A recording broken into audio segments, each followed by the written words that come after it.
for an overview of where things are at this morning. I'd like to take you up into the National 9 News chopper. Darren Curtis is there for us this morning. He would know only too well, from his perspective, the very big difference in this city today. Darren, good morning to you.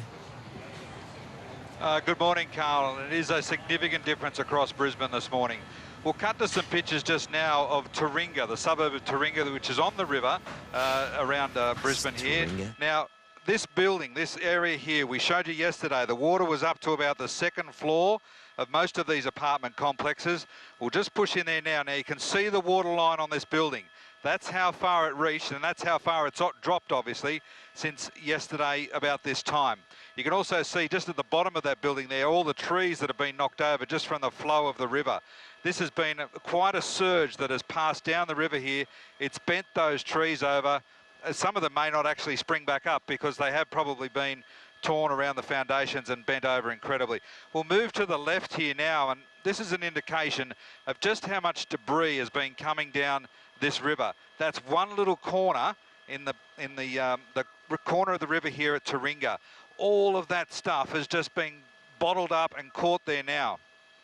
Now, I believe some of this material, police have been going through it, and they're actually finding bits of remnants of material that's actually come all the way from the Lockyer Valley and Toowoomba. Police are now going through that because, well, there are some people still missing, and there are bits and pieces of debris from all that way away up in Toowoomba Range that is now reaching Brisbane. So they're going to go through that and have a bit of a look, and it's an awful job, but they do have to do it. But they're going to go through all that there. Now we can pull back out, just see how this river is still dirty and brown, but it is changing, it is dropping. So there's a lot of people starting to get out and about now and move around the city. We've just been told that the William Jolly Bridge in the middle of Brisbane has reopened to traffic. So that's another sign that Brisbane is starting to get back up on its feet. Darren, thank you very much for that. We will come back to you, Darren Curtis, now, who's got a bird's eye view of some areas where the water is still there, and it looks terrible in those parts still, considering all of that silt as well, Darren. A lot of damage there, and a lot of that mud, that rancid mud on the ground and over roads and in houses. Yes, Carl, this is St Lucia. This is near the University of Queensland. Now, we'll have a look at this car here. That has been left on the street before the floodwater got in, and have a look at the silt on the roof and the bonnet of that car. That's been just in a little simple side street near the university. Those people are going to have an awful shock when they come back. Look at the silt on the road here. That would be a good couple of centimetres deep, and there's still more to go yet. As the Mayor said, when they go and clean up the roads here, it's not just a simple case as when the water goes down, you can go and pick up and drive all around these areas. This silt is going to take a long time to clean up. And of course, the longer they leave it after the water goes down and the sun here in Queensland starts to bake it, it's going to need shovels, it's going to need tractors to try and scrape it off. One interesting thing that the council is deciding to do is that if you do have an excavator or you have a bobcat type of machinery and you can't go to work at the moment and you do want to volunteer, they'll pay for the fuel for your machinery to come in and help out and clean up some of these streets. Here's some more of that silt on one of these roads here. That is just thick and stinky. It is awful stuff, that silt. Look, a couple of cars have just tried to turn around in there now. It is actually like a quicksand sort of bog. You do lose control and traction in that silt. People, I think, may lose perception that they think they can just drive on that. It is gluggy. It will grab the steering wheel and slide you. It's almost like driving on black ice. Yeah, it's awful stuff, isn't it? I am hearing this morning, I've just got some information as of about 2 minutes ago that the river has receded even further, Darren, to now 2.65 metres, so that's 10 centimetres since we've been on air. Let's go back to Darren Curtis now as we take a look at some of those damaged areas, some of the businesses, some 2,000 businesses inundated. It's a horrible sight for those people, Darren. Carl, we're over Rocklea at the moment, which is just near the Archerfield Airport. This is probably one of the main industrial hubs of Brisbane. We're going to zoom in here to the Lindsay Brothers trucking yard. Now, the Lindsay Brothers group, they transport most of the fruit and veg around Queensland and, in fact, down into New South Wales. Look at their trucks here. Tipped over, some of them. They've just left them in the yard where they can, and they're absolutely smashed around. We'll have a look around the yard and you can see there's a couple of the actual prime mover components are underwater. They've tried to put them up into little spots of higher ground. It just hasn't worked. I don't think too many of these guys expected the water to go to the level that it has. All around this area here, there are the prime mover elements have just been picked up by the water, tipped on their side and thrown around. Now, you imagine the force of picking up a semi-trailer or a B-double and just tossing it around like it's a matchbox toy. We'll push in here as well. This is a yard that stocks mining equipment for the Queensland industry. This stuff here would be worth, I mean, you'd be lucky to buy a tractor tyre there for $1 million, I reckon. Have a look at all of this equipment here. That is brand new machinery ready to go into the mines that has been swamped.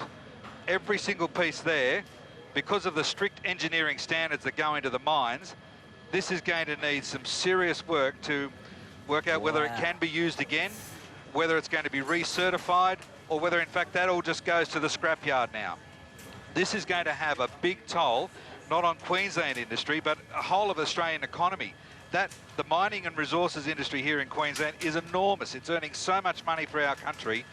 Now that might be in some serious trouble when they can't get this type of equipment out to the area that's needed.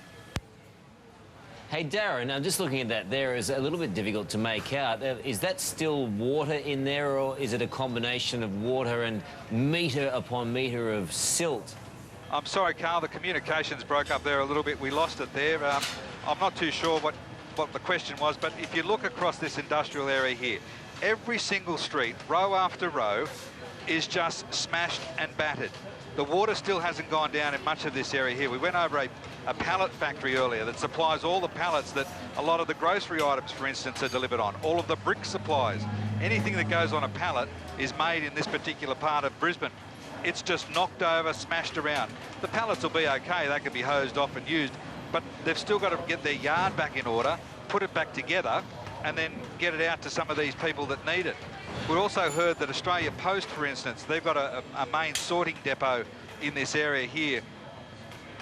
They're now concerned that so much post is coming in, they can't take the risk, of course, that it's coming into a flooded area or it may be trapped. They're now relocating mail for all of Queensland to some areas like Cairns, Townsville, and it's going to be stored there until the water comes down and then can be delivered. So if you have some mail going to somebody in Queensland, it's going to take a little bit longer than anticipated to get there because they don't want your mail wet.